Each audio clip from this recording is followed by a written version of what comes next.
Nous allons maintenant décrire les épiphyses du fémur. L'épiphyse proximale a été décrite avec l'articulation coxo-fémorale. Je rappelle qu'on peut la dessiner facilement en représentant un carré et un cercle dont le diamètre et le côté ont une longueur égale. La tête fémorale se poursuit avec le col, puis la diaphyse. On note la présence du grand trochanter et du petit trochanter, reliés en avant par une ligne intertrochantérique, celle-ci présentant un tubercule pré-trochantérique.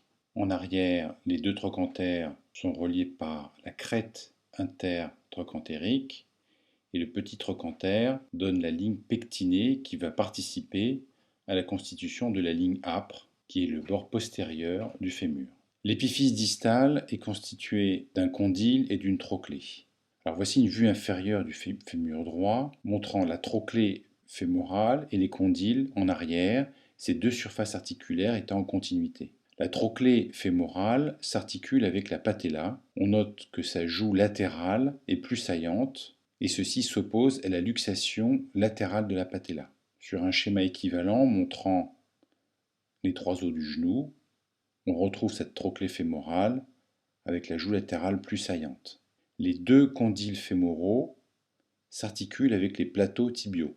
Ils sont séparés en arrière par la fosse intercondylaire qui va recevoir l'éminence intercondylaire du plateau tibial.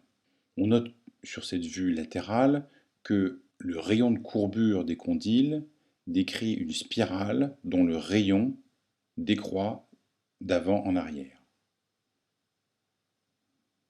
Enfin, le condyle médial diverge plus que le condyle latéral et il est plus étroit.